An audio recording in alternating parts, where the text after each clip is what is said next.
Hi, this is Jen Rubin, and this is Jen Rubin's Green Room. If this were President Biden, and he gave a press conference with 162 lies, he then posted on social media that his opponents' crowds were a figment of AI, and he went on another social platform and began to slur his words, slush around, skip topics, talk as if he were lisping. I don't know. It was a little hard to hear. People would cart him away. That's what Donald Trump has been doing. It's gotten worse. Yes, he still leaps from topic to topic. Yes, he still makes no sense. Yes, he speaks of himself in grandiose terms, but he's discombobulating. He is deteriorating before our eyes, and that's because he's losing. And his worst nightmare, he's losing to an African-American, Asian-American woman. That is death for a narcissist and a racist like he is. So no wonder he's falling apart. But it's bizarre. You can read the press accounts of the three events that I pointed out, and you would not have any analysis from mental health experts, aging experts. You wouldn't see any call for him to get out of the race. There is nothing of the kind of scrutiny that President Biden was subjected to after his, albeit bad, debate performance. Each one of these, in its own way, is worse for Trump than it was for Biden. But we have gotten so inured, or the press has gotten so inured to Donald Trump, and so committed are they to keeping a horse race going, that the pretense of treating him like a normal, sane person obliviates everything else. And as a result, they are telling a demonstrably false narrative about this race. They are still presenting him as the head of a party. They still write columns that speak of him advancing ideas, making arguments. No, he rants, he rambles, and he sounds increasingly desperate, frustrated.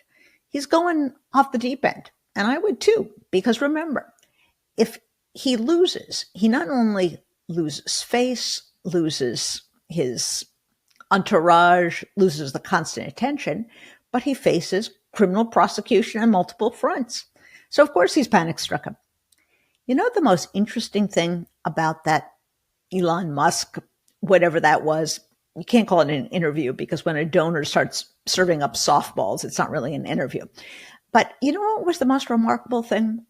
He joked, but Donald Trump never jokes, about leaving for Venezuela if he loses the race. I bet he will. Can you imagine him sitting in the United States, being subjected to ridicule, harangues, being called a loser, and having to face jury after jury? I really can't. And yes, it's a complication with the Secret Service in tow, but we've seen that they're not very sharp, to put it mildly. I wouldn't put it past him to flee. And provided he doesn't go on social media, I don't really care where he winds up. I just want him gone from the political scene. And in 80 plus days, he could be, because Kamala Harris and Tim Walz are killing it. Not only do they greet his outbursts and his appearances with complete disdain and humor, but they twist the knife. They post pictures of their crowds. They inquire, is he okay? They mock the technical glitches that Elon Musk suffered on X when they couldn't get online for 48 minutes or whatever it was. They are having a delightful time. And meanwhile, they are having fun. They're engaging young people. They're hot on social media. They are happy warriors. And I'll tell you something else she's doing. She is really creating a new kind of progressivism. Yes, she is still looking towards income equality. She's still looking to advance the interests of working people, of the middle class. She still, of course, is defending reproductive rights, voting rights, but she's doing something else. She's become much more muscular on crime, on foreign policy, and on immigration. Those three issues, Republicans used to run rings around Democrats, saying they were weak on the border, weak on crime, saying they were too mamby-pamby when it came to the Cold War. Well, she's eating their lunch on all three areas. She is touting her background as a prosecutor. She is touting, and rightly so, the success of the administration in driving down crime, especially violent crime. She is pointing to her support and defense of the Capitol Police and the FBI when Trump attacks both. She is a tough on crime liberal. And likewise on the border, she's putting out ads that could have been run by Republicans a couple cycles ago, before they were racist and ridiculous and delusional. Tough on the border, tough on international gangs, tough on drug smuggling. And why shouldn't she? She is in favor of all those things. And in foreign policy, as Donald Trump waxes lyrical about his relationship with dictators, she is tough as nails on Russia. She is tough as nails on maintaining the NATO alliance. She is a true internationalist. When Donald Trump is some muddled mix of isolationism and dictator worship. So I think if you put those two things combined together, a more muscular attitude towards threats that face Americans and a progressive domestic economic policy and a message of mind your own damn business when it comes to social, cultural issues, that's a pretty attractive message for a lot of Americans. And frankly, the position she's taking, as I have researched up the wazoo, are positions that 60, 70% or more of the American people support. They like supporting clean energy. They approve of protecting Social Security. They want to tax the rich more. These aren't out of left field. These are mainstream policies. It's Trump and his band of loonies that are out there in right field someplace. So with all of this going on, you can understand why Donald Trump is hiding out at Mar-a-Lago, giving these weird performances. And on Friday, she's going to make a performance. She's going to give an appearance in North Carolina in Raleigh. And I suspect she's going to preview some of what the convention is going to talk about next week. She's promised to begin rolling out more of her economic agenda. So you're going to hear more of this populist economics from her. And then next week, we're going to roll right into the convention, which I think is going to be high emotion, high excitement. She is dazzling crowds. I think the delegates there are going to be rapturous, both in sending Joe Biden on his way and also welcoming this ticket that has lifted their spirits. And she's going to come out of there with a head of steam going into September, with only a couple weeks left before early balloting begins. So I think you have a transformed race and you have a transformed Democratic Party, which is good to see. What will the Republicans do if they do wipe out? Well, we're going to have to see. But let's hope it's not close, because if it's not close, they can't cheat.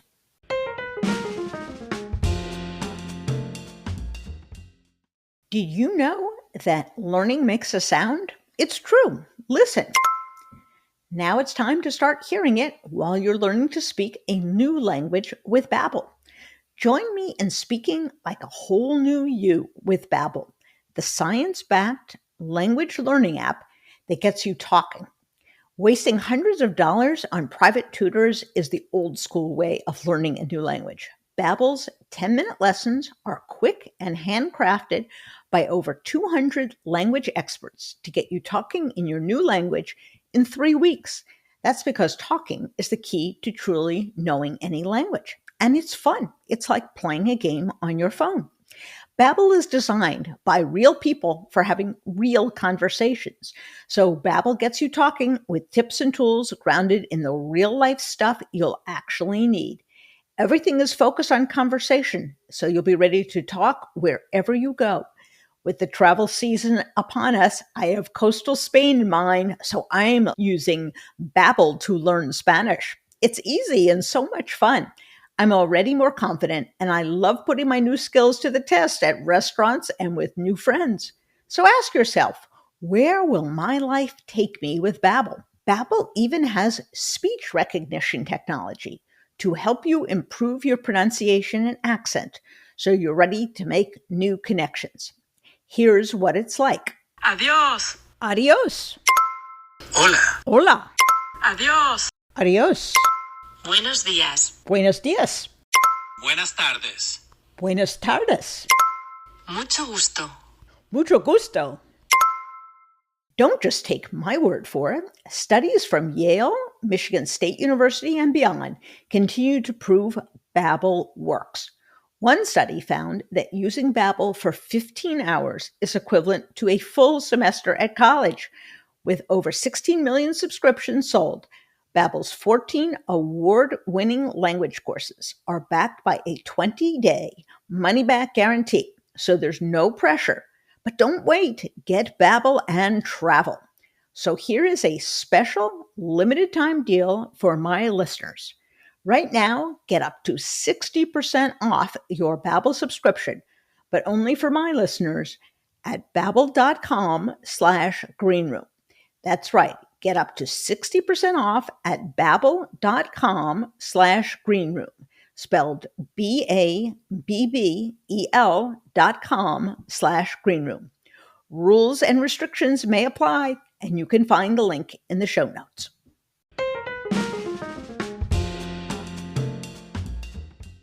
We are in the midst of a campaign like no other campaign. We face a totalitarian threat from the MAGA Republican Party, a combination of candidates that comes out of a Bond villain casting call, and a brand new presidential candidate on the Democratic side, Kamala Harris, Vice President Kamala Harris. And we unfortunately, in all of this tumult, bring with us the same mainstream media. And that, frankly, in my view, is a problem. I don't think they're doing the job they should be doing. And there's someone who agrees with me and can speak from a position of experience, and that is Mark Jacob. Mark was the editor at the Chicago Tribune and the Chicago Sun-Times. He is the author of 8 books, and he is a prolific letter writer at Stop the Presses, which is all about the media and politics. So I'm delighted to have him on the show. Mark, welcome to Jen Rubin's Green Room. Thank you. It's so nice to at least meet you over a podcast. I've gotten to know you in the way we get to know one another on social media. You're quite amusing, and we seem to be like separated at birth when it comes to views of the media and of our politics. You have been in media for decades now. About 4 decades, yes. 4 decades. Is it just me, or has it gotten worse over the decades? Jen, I don't think it's gotten worse. I think it's always been the same. And I think that the real difference is that we were in this incredibly challenging media environment now and political environment. And all the old ways of doing business that worked just kind of okay for 3 or 4 or 5 decades past suddenly are overwhelmed by the rise of American fascism. And because you have a political party constantly lying, I mean, just as policy lying, the news media, I believe, have been they've been flummoxed. They've been unable to figure out how to react to this new challenge. So I don't think they're worse than they used to be. I think that the challenges are greater and they fail to live up to them. I think that's fair. And I think, as you say, it's kind of fried their circuits. When you have a debate and you have one guy who is perhaps not at his best, to put it mildly, as President Biden has acknowledged, and another guy who is just spewing garbage, lie after lie after lie, it's not good enough just for the media to sit there like a lump on the log, because what you're doing is really amplifying the lies. That doesn't seem like such a hard concept, yet there's such resistance to changing that. Why do you think that is? Well, there are a couple of things going on there. The media, people in the media are human beings, and they like security. They like safe spaces. And I feel like the news media has, many of them at least, have retreated to their safe space. And viewing both political parties as equal is like a very safe position to be in.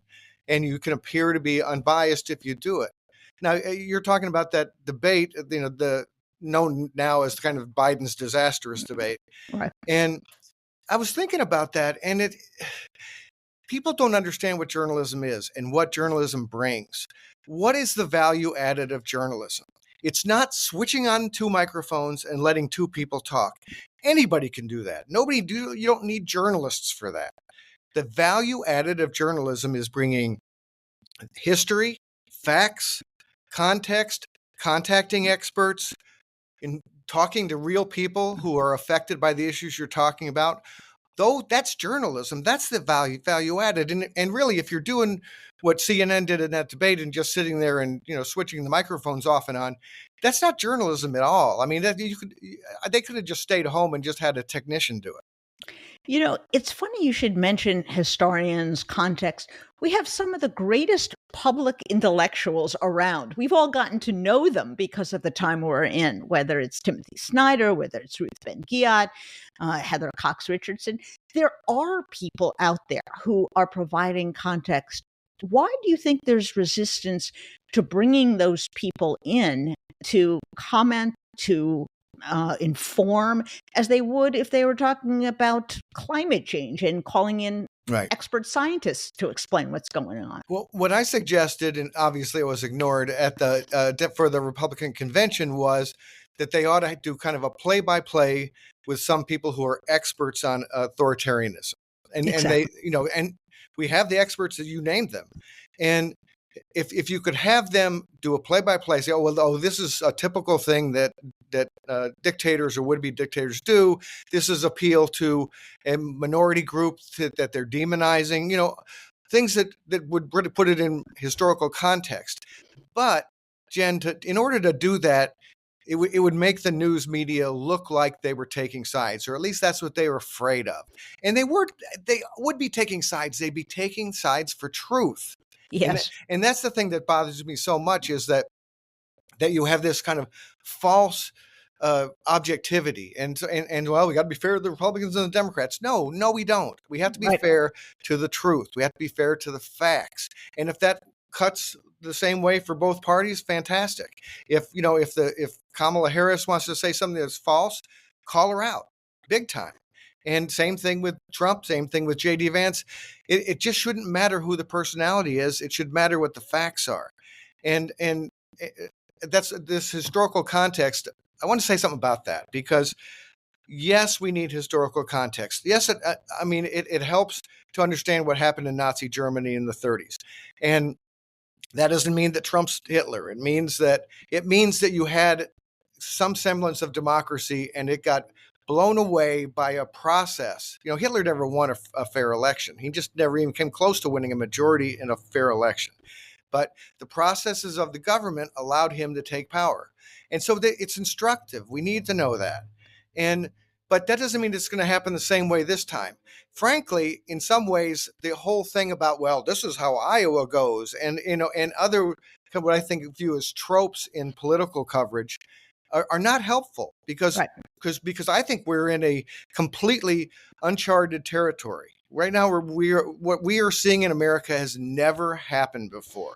So assuming that all the processes are going to be the same, that the opinion polls are going to be the same and as reliable as they used to be and stuff like that, those are all false constructs.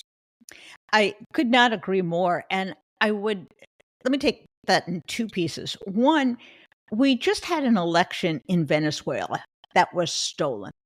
And the coverage you are seeing there does not pretend, Maduro thinks it was stolen and the opposition doesn't.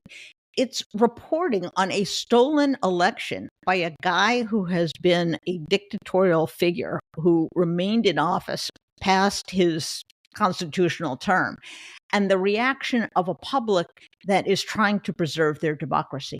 We know how to cover this, apparently, when it's a foreign country. Right. But because we're so special, we're so different, we are incapable of reflecting that same sense of truth when it's our own election. The other point that you made that I think is, really so critical, we have become, and I rail at this constantly, my listeners are sick of it, my readers are sick of it, the obsession with polls drives me friggin' insane. It's not news. And we have no way of knowing. Put aside the fact that we had a complete change at the top of the ticket. What value do we have, as you put it, from knowing in April who is ahead in a poll, which we don't know is representative and which we certainly know is not predictive?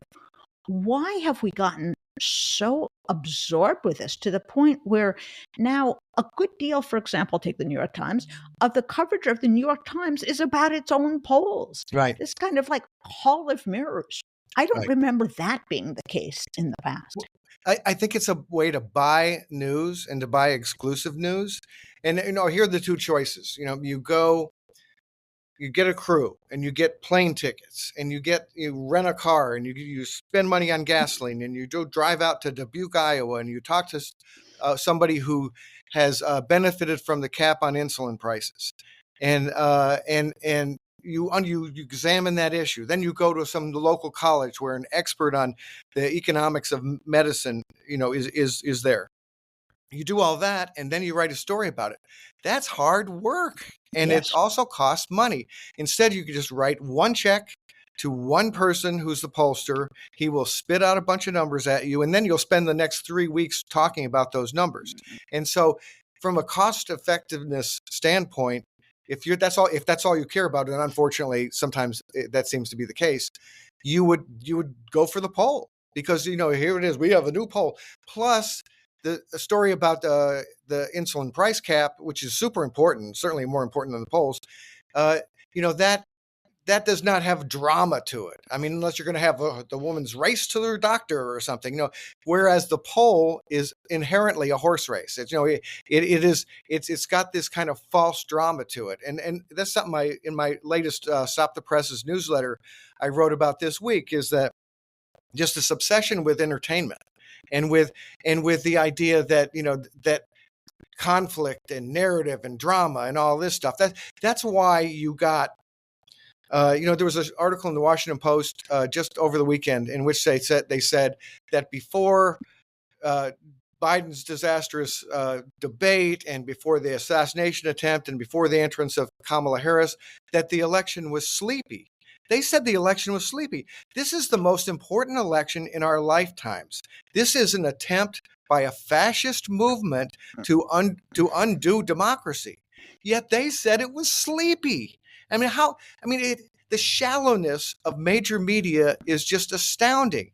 But they sure wanted to write about when J.D. Vance's beard and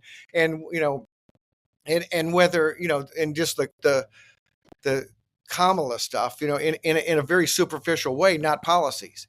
And so the polls feed into that. It's this shallow drama that wants to turn politics, which really is about you and me and our lives and our well-being and what country our grandchildren will live under, stuff that I really care about.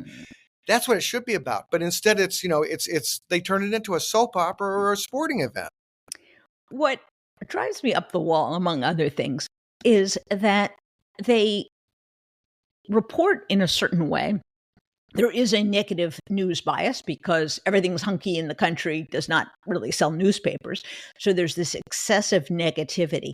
And then they do a million stories about how Biden has been unable to explain to the country that the economy is much better, as if, what, are they not part of this problem? Have they not misinformed the public? If you had a school teacher that turned out students who didn't understand math or economics, you'd get a new school teacher. You wouldn't necessarily blame the kids, although they might have responsibility here. You'd say, you're not doing a very good job explaining what's going on. And yet there's no self-awareness of that. Where do you think that comes from? That we skip the whole, what did he actually do, and move over to, this is what people think he did, and they have it wrong. Or he wasn't really able to explain what he did, and that's a fault. Well, that's a whole vibes versus facts thing, and how you see this, as the economy has gotten really stable and really the best economy in the industrialized world right Yes. now. And an amazing recovery from the pandemic. Right. When all this disruption you would have thought would have caused either a recession or even worse inflation or something, yet we've recovered in an amazing way. And so why doesn't the public know about that? Well, it's because, big newspapers like the New York Times were predicting a recession for a very long time. Didn't happen. And they wrote kind of oh, well, it didn't happen. But, and just the negativity, and I always like to make fun of New York Times headlines because they're so predictable. And they will say, well, the economy is great, but doubts persist. Like doubts haven't always persisted in the Right. history of the economy, in the history of man. Doubts have always persisted. So doubts linger. And, you can always throw that at the end of the sentence to throw shade on it at the end of the headline. And they do. And there is this incessant negativity. But I got to tell you, as a person who was, in charge of assigning news stories and editing them for, daily for 4 decades, if I saw that the public was so misinformed on the economy as they are, I would think that I messed up. Yeah. I would think that I made a big mistake, that somehow I was not doing enough to get the facts out. And this is another thing that I repeat over and over, but I'm going to keep repeating, which is fact checking is not enough. We need fact crusading. That the news media's job is to make sure that the public understands the truth and understands the facts. That's bottom line. That's it. And there's no excuses for that, Jen. I mean, if a lot of people have used a lot of disinformation. All right, well, it's your job to get the truth to the people. So if there's a lot of disinformation out there, it's your job to fight the disinformation. And that doesn't mean that when you let people lie for 4 straight nights at the Republican National Convention with very little fact checking, and then you have a little, oh well, here's 3 minutes of fact checking an hour after the thing ended. That doesn't do it. What you need to do is you get somebody on TV, they lie to you, you say, no, that's not true. They say it again, you say, no, that's not true. And if they keep on lying, you say, I'm going to end this interview right now because you're not telling the truth. That's fact crusading.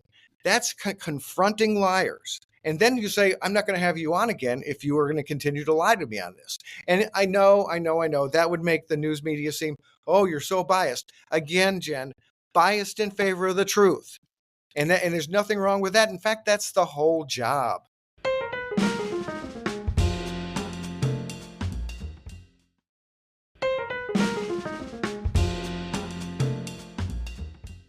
I think there is an area in which it's demonstrably worse than it used to be. And that is the Sunday shows, the Sunday so-called news shows. We have had people in the past. Tim Russert was a perfect example. He came loaded for bear. It didn't matter whether it was Democrat, Republican. He had his quotes. He had his facts. If you misstated stuff, he followed up. He persisted. He got an answer. He called people out when they didn't answer the question. Is that just not like good TV? I thought that would be good TV. Why is this just an effort to be nice, to make everyone seem pleasant, to make sure people don't feel uncomfortable? What's the benefit of having these news shows if you just kind of roll over and let the guests say whatever the heck they want to say? Yeah, I don't know. I do think it's an access problem. I think the main problem is that, oh, they won't come on our shows if we don't do this. Well, of course they're going to come on your show. They come on your show because they know it's to their benefit. They're not doing you a favor.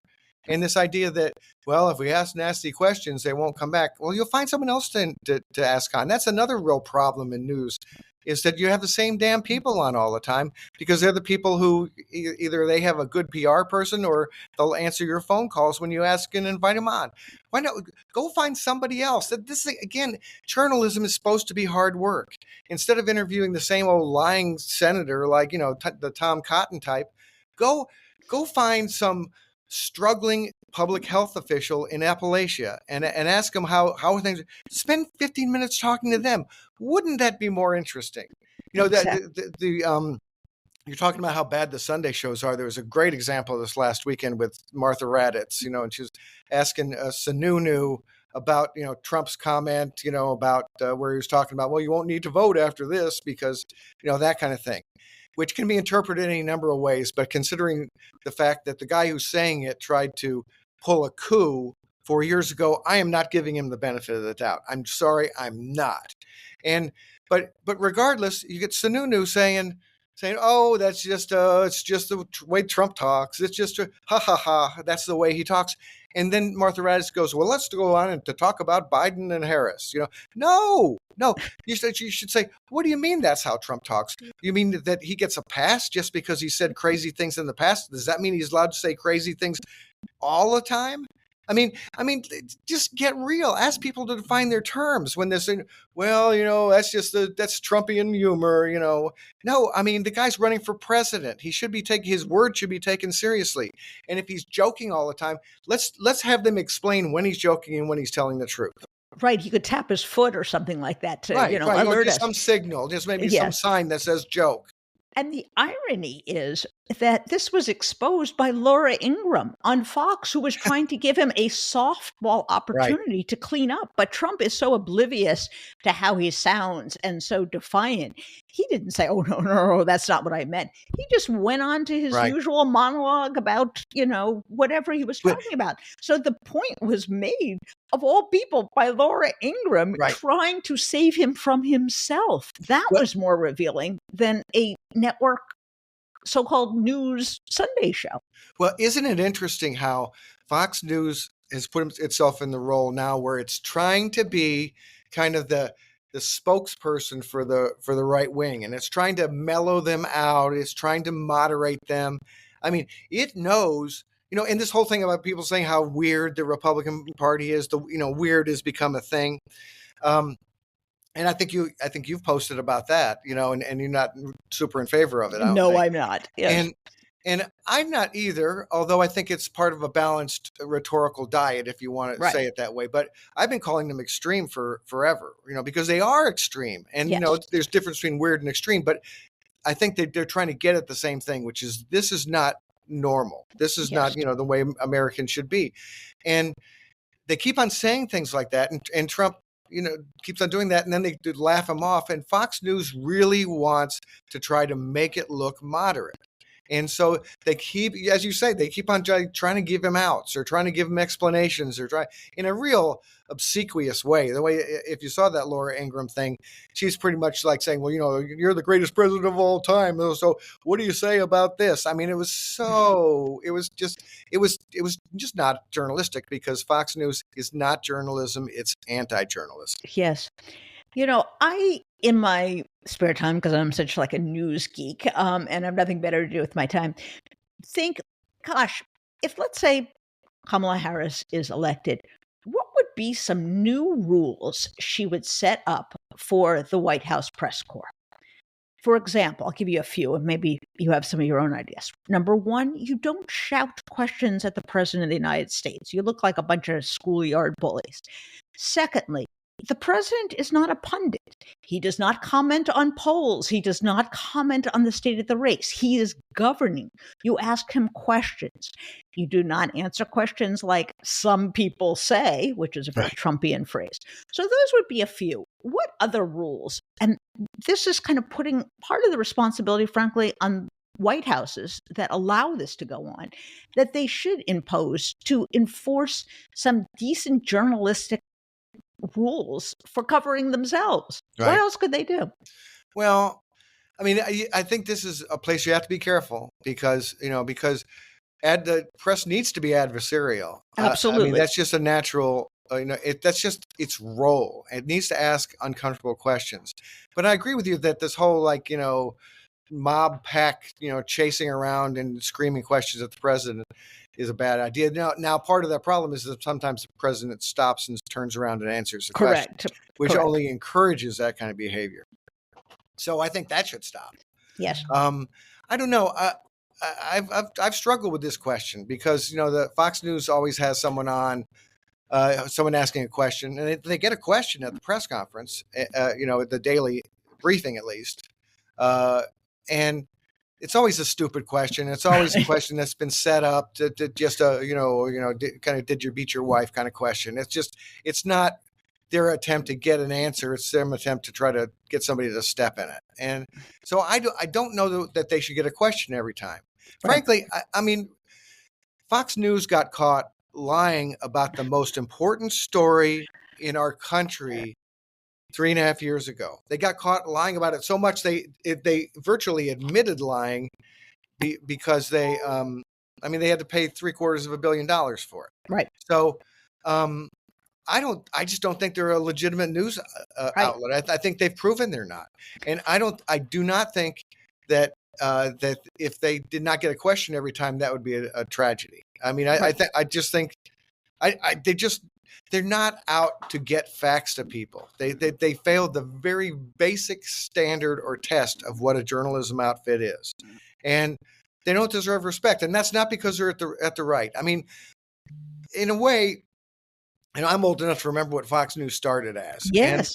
And frankly, I thought they were okay when they started. They were, it was news from a conservative perspective and all that stuff, and they were doing all this. But they weren't flat out lying about important things. They weren't trying to encourage people to not take vaccines in the middle of a pandemic. And they're a force for evil in our nation. Absolutely. They are trying to hurt our country. This is not journalism. And to pretend it is only plays into the whole idea that lets them undermine things further. And so they don't get the benefit of the doubt either. I think Fox News is terrible, and I think they're hurting our country. I could not agree more. I would also love to see, maybe this is just, again, Jennifer hitting the dead horse about substance. But why don't, when the president is rolling out a healthcare plan, why don't they send healthcare reporters who know the subject matter to cover it? They do send foreign correspondents with the Secretary of State when he travels to another country. At least they do that. Right. There is a wealth of subject matter that big news organizations have, thank goodness, but they don't employ them in the context of what makes the most difference, which is the policy creation and the electoral process. How did we get to the point where those people have to sit in one corner and have, a story on page 56, maybe every once in a while, when what we're talking about in the politics is exactly what they have expertise in? Yeah, it's back to what I said about news as entertainment. I mean, they immediately want to go to, so somebody announces a new healthcare thing. They immediately want to go to a story about, will this be good or bad for their prospects of getting reelected, or will this be good or bad for for Democrats in swing states? Or it's always quickly going to the what's it going to look like on the scoreboard, rather than what it really ought to go to, which is, what's this going to mean for poor people? Or what's this going to mean for government regulation of the healthcare industry? Or how are we going to rein in health insurance costs? But see, again, those are all hard work issues. Those are all things that require you to actually labor. It's the easiest thing in the world is to speculate about whether it's good or bad for somebody politically, and you're not really held to account for it either. So you can just speculate at will, and that's the whole problem. That when you look at cable TV, it's a lot of pundits sitting around just kind of speculating, and that is what that's good for? Not for the viewer. That's good for the TV producers. It's safe. They know the people. They've had them on 1 million times. They know what they're going to say. They know they're not going to say anything crazy. They know that they'll show up. They know that the lighting's good in the studio. They know that they'll stop, when their segment ends. It's predictable, and so it's comforting for the news media. But it's not informative. That's why I want them to send somebody out and talk to that lady in Dubuque about insulin. That's what they should be doing.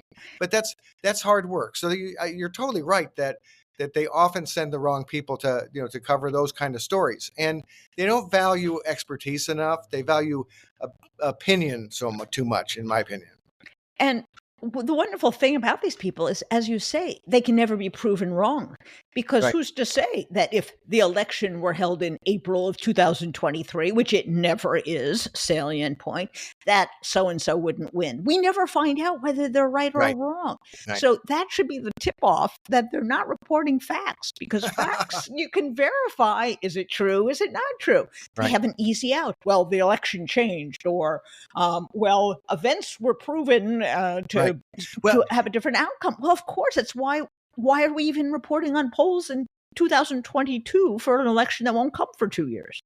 and you notice how, long campaign. Unfortunately, we have extremely long campaigns in this country, and that benefits the news media, I suppose, but it doesn't really benefit the people. I almost wish they'd do it kind of like some of the European countries do, Absolutely. a lot tighter. But you'll notice also that there's this wax and wane of coverage to where so and so's on the upswing, and they're on the upswing, they're on the upswing, and then suddenly, they've fallen into a slump. They're falling down. They're falling down. They're falling down. They're falling down. How are they going to make a comeback? They're making a comeback. They're coming back. They're coming back. And they changed this policy. Now they're coming back. Now it's tight. It's very tight. It's very tight. I mean, it's a routine. And again, they never prove it wrong. None of the things they say you ever know whether they're true or not. But boy, wasn't it dramatic and exciting. My favorite variation of this is their stock is rising as a vice presidential contender. Right. Whose stock? How do we even know? How will we ever know?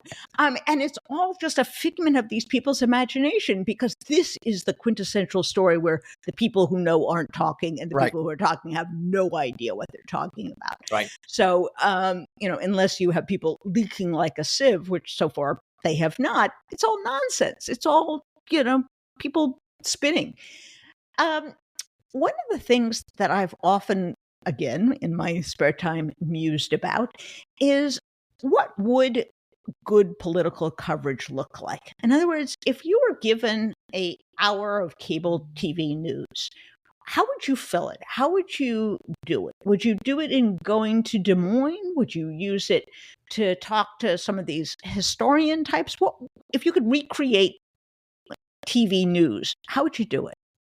I think you would pick a subject, and I think you would attack it from all those angles. You would attack it from the historical angle. You attack it from the expert angle. You look at a lot of statistics. But you would also make it real people. I mean, when I was an editor, at the Chicago Tribune, reporters used to sometimes ask me, "Do I got to get real people for this story?" And I wouldn't even answer that. I would just look at him like, of course you do. I mean, what a dumb question. You need to go find real people, because that's what it's all about. Yes. That's the thing. I think that we've just lost our way, because we don't understand that. Why are we reporting on this? What's the point of journalism? Why are we doing this? We're doing this to make people's lives better, to make them more informed about things that matter to them, to warn them about dangers to their well-being. That's what the job is. It's not to entertain them. That's the thing that is so missed. Look, and leave that to Netflix. We're not in the entertainment business. We should be in the information business. And that's a great service to people. In fact, you can't have a democracy unless you have shared facts. That's what's so scary about the right wing lying all the time now, is if you have no shared facts, it's impossible to have a functional democracy. And which is frankly why I think they're assaulting facts the way they are. But if I had an hour to do something, I think I wouldn't pick more than one or two subjects, and I would just go really deep on them. We don't talk nearly enough about healthcare in this country, how much we spend on it, and what people get for it, and how confused people are about their bills, and how there's all this incentive to do things the wrong way. I mean, there's plenty to talk about. You could fill a good hour with it, and it would be really informative to people. But unless you wanted to, unless you wanted to turn it into The Bachelorette or something and have some sort of lead character who's going to function, find their way through the healthcare system, I think it wouldn't be entertaining enough for the current crop that's doing news on TV these days.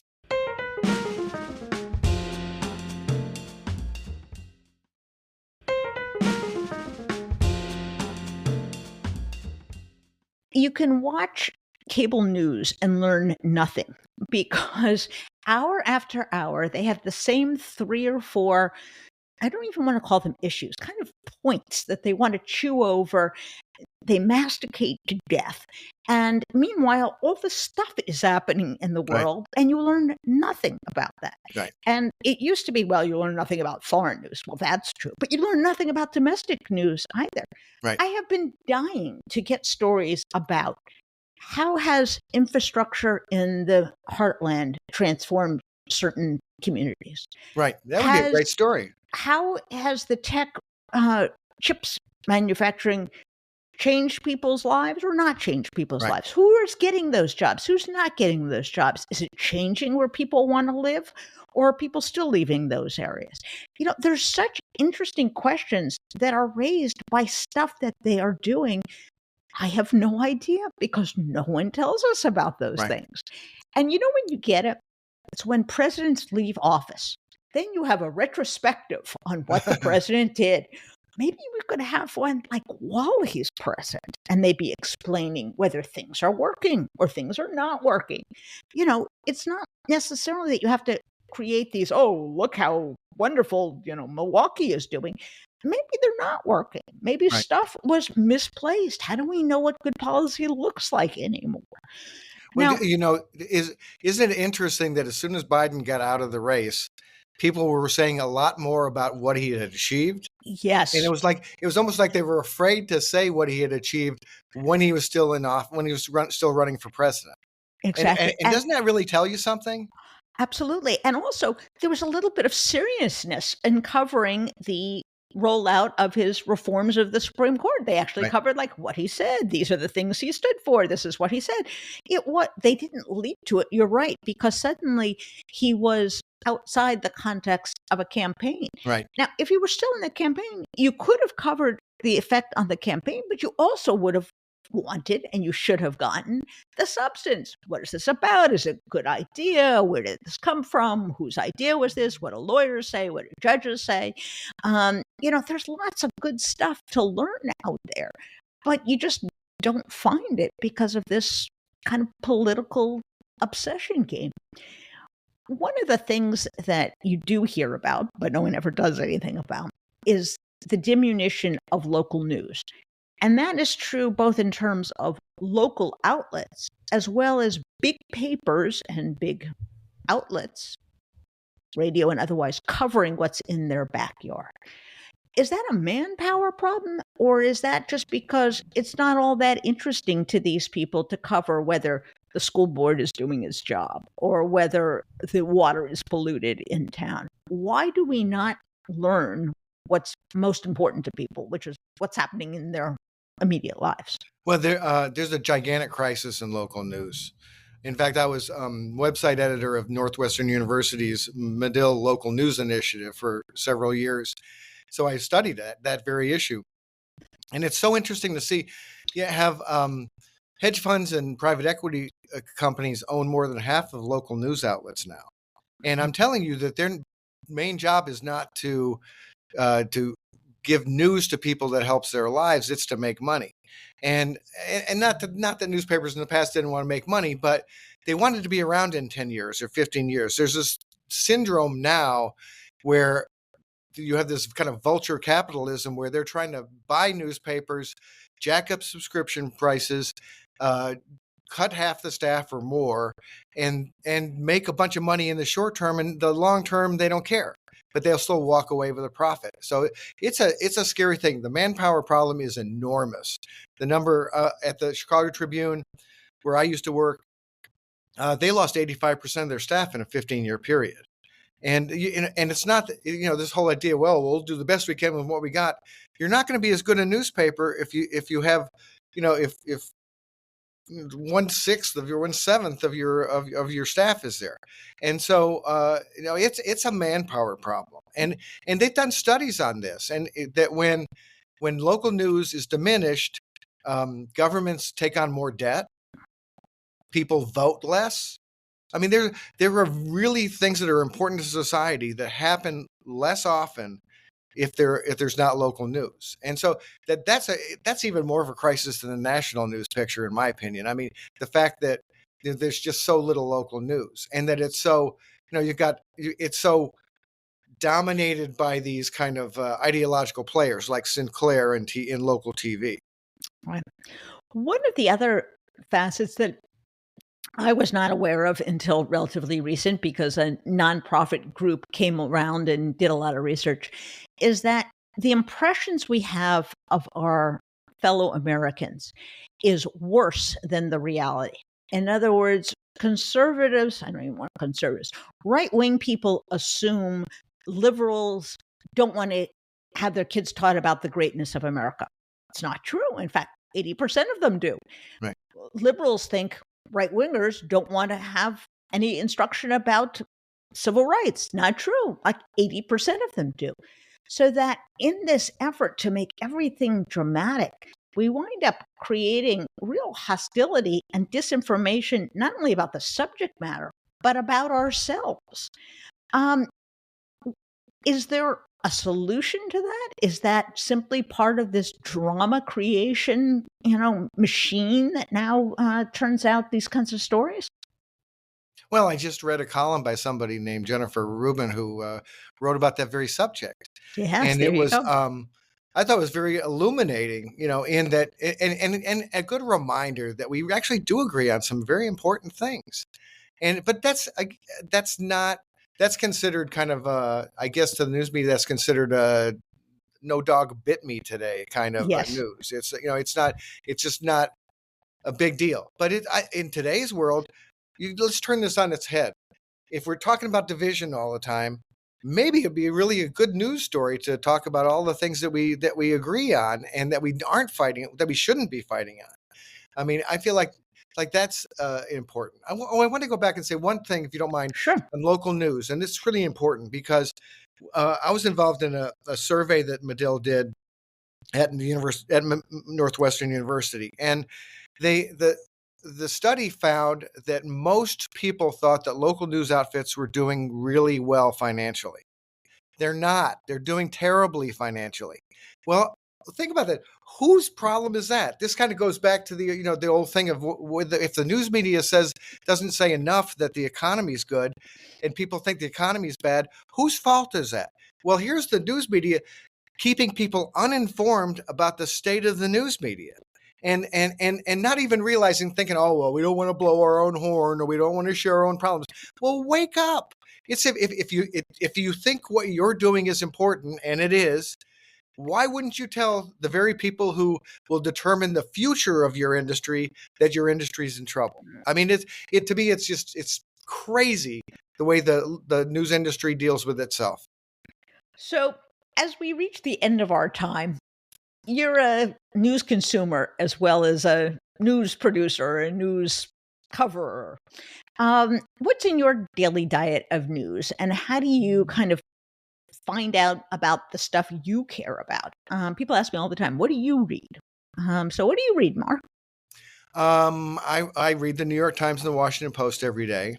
I get kind of mad at them sometimes, I and know. Yeah, me tweet, too. and you'll see I tweet about them too. I have great respect for ProPublica.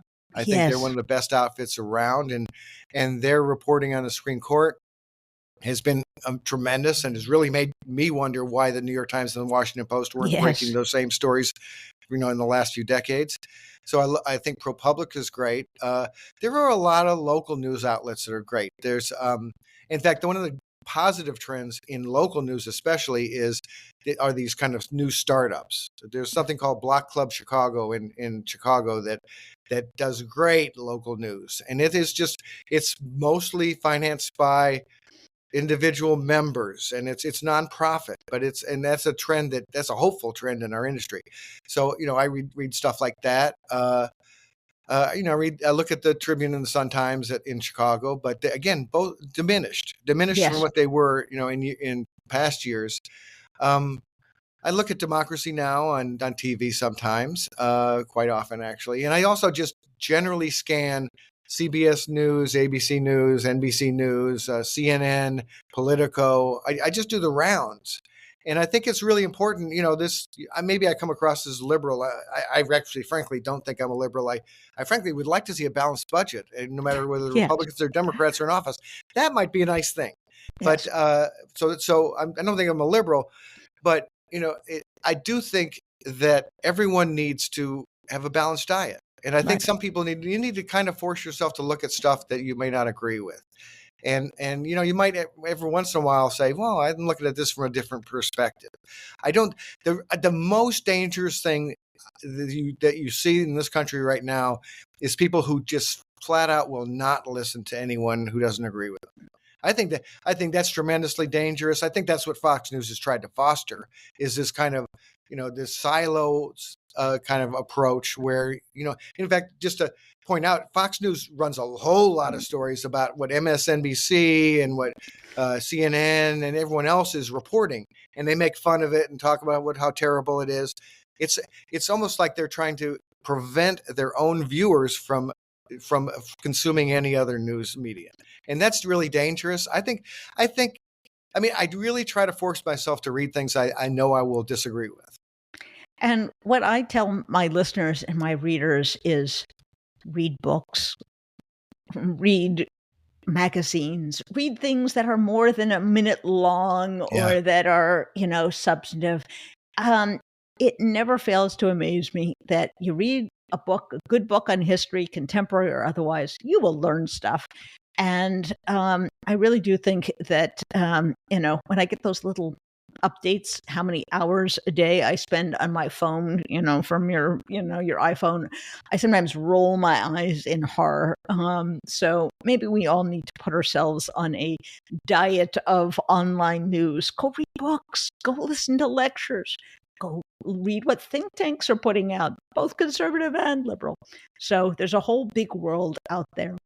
So one of the things you should read, of course, is Mark. Mark, tell us where people can find you. If you go to Stop the Presses, all one word, .news, NEWS, you can get my free Substack newsletter, which I do through Courier Newsroom, which is a chain of news outlets, which is a fairly new startup and making a difference, I hope. And, it's free. Read it, see if you like it. I also occasionally do videos with Stephen Beschloss, who is also a newsletter writer. He and I do kind of something called Media Misses, where we look at problems in the media and do quick videos on that. But then you can find that at the same place, stopthepresses.news. So I would invite you to try it out. If you like it, stay. If you don't, don't. Well, it has been a pleasure. I thought it would be fun to talk to you, and it has indeed. So thank you for being with us, and let's hope things improve. Let's be optimistic. But in the meantime, thanks for doing what you're doing. All right, thanks so much. Appreciate it.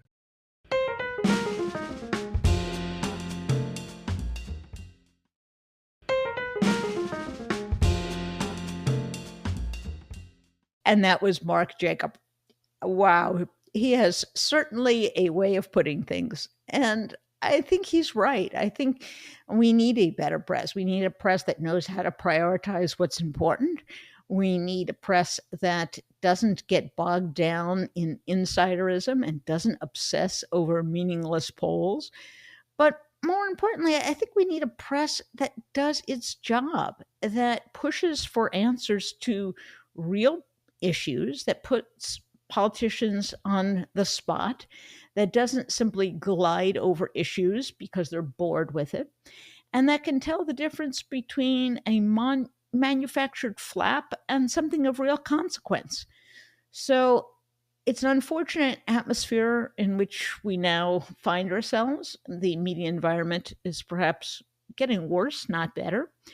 But in spite of it all, we have many outlets. You have newsletters like Mark's. You have podcasts like this one. You have a variety of good sources of information. So use them. And I would invite you all to continue your quest to inform yourself and your friends, relations, colleagues. And remember, let us know what you're thinking, because we learn from one another. Send me your questions, send me your thoughts. We'd love to hear from you. So hang in there. We got a long ways to go, so pace yourself. but we'll see you back soon. Bye-bye.